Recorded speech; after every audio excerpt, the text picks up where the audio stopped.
I hope आप सब अच्छे होंगे, आप सब अपनी पढ़ाई अच्छे से कर रहे होंगे। बेटा आज हम सब class ninth math exercise 5.1 question number 4 लेकर प्रेजेंट है। बेटा क्वेश्चन नंबर 4 क्या है? If a point C lies between 2 points A and B.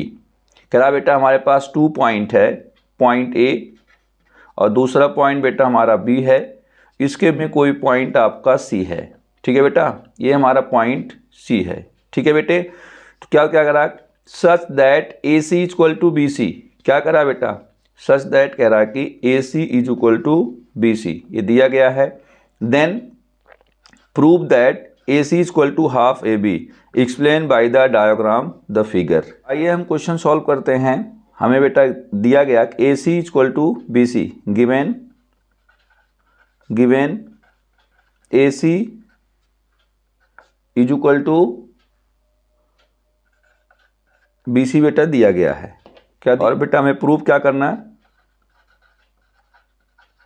To prove करना है कि ए सी, ये बेटा इसे प्रूव करना है, A C is equal to half A B, A C is equal to half A B.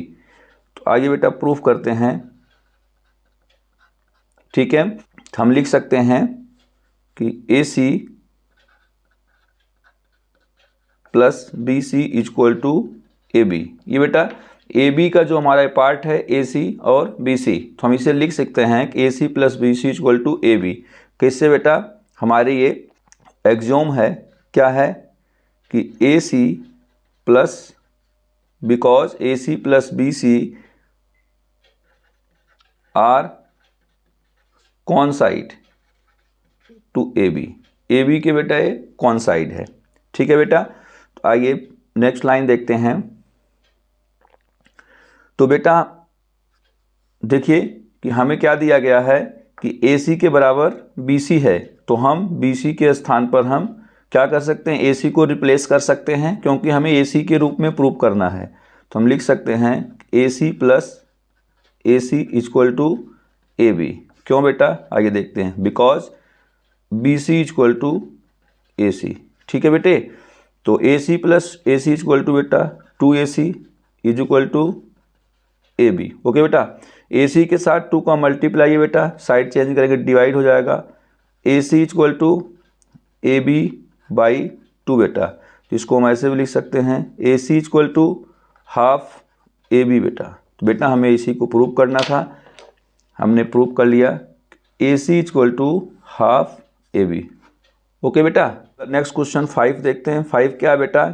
In question 4 point C is a called a mid point. Question 4 में बोला गया कि बेटा मिड पॉइंट है सी पॉइंट, तो of a line segment A B prove that every line segment has only one mid point. ठीक है बेटा, तो हमने अभी क्या प्रूव किया? ऊपर वाले क्वेश्चन में बेटा 4th वाले क्वेश्चन में प्रूव किया कि A C equal to half A B. ठीक है बेटा, तो इसको हम लेट कर लेते हैं क्वेश्चन 1। तो आइए देखते हैं क्या करा कि हमें प्रूव करना बेटा कि हमारी जो लाइन सेगमेंट थी ए और हमारी बी, इसका जो बेटा सी है वो मिड पॉइंट है। क्या है बेटा? सी मिड पॉइंट है।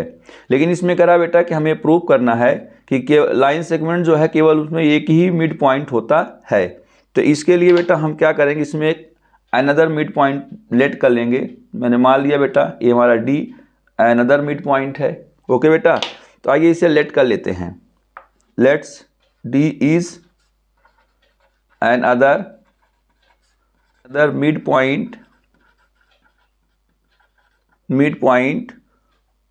Eight A B. ठीक है बेटा, मैंने मान लिया another mid point of at A B. Okay बेटा, अगर बेटा ये डी दूसरा मिड पॉइंट है इस लाइन सेगमेंट का, तो हम जैसे यहाँ पर देखा फर्स्ट में किए थे कि A C equal to half A B होगा, तो यहाँ पर भी क्या होगा? So A D is equal to half A B होगा। ठीक है बेटा, इसे हमने लेट कर लिया एक क्वेश्चन 2। ओके बेटा, आइए देखते हैं बेटा फ्रॉम क्वेश्चन 1 एंड 2। बेटा हमारा एक क्वेश्चन 1 ये था और क्वेश्चन 2 बेटा ये है। ये बेटा दोनों हाफ ए बी के बराबर ए सी है बेटा, हाफ ए बी के बराबर ए डी है। तो बेटा A C equal to A D भी होगा। ओके बेटा, तो लिख सकते हैं A C equal to A D. Okay बेटा, अब बेटा ये कब संभव है, ये पॉसिबल कब है बेटा, जब हमारा पॉइंट डी सी पर होगा। क्या पॉसिबल है बेटा, ये जब हमारा पॉइंट हमारा सी पर होगा तभी ये बेटा पॉसिबल है। It means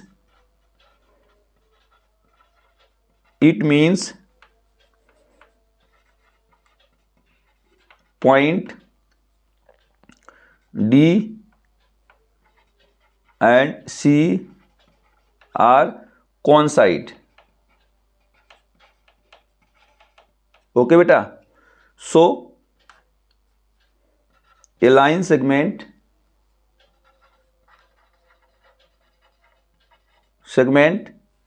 has only one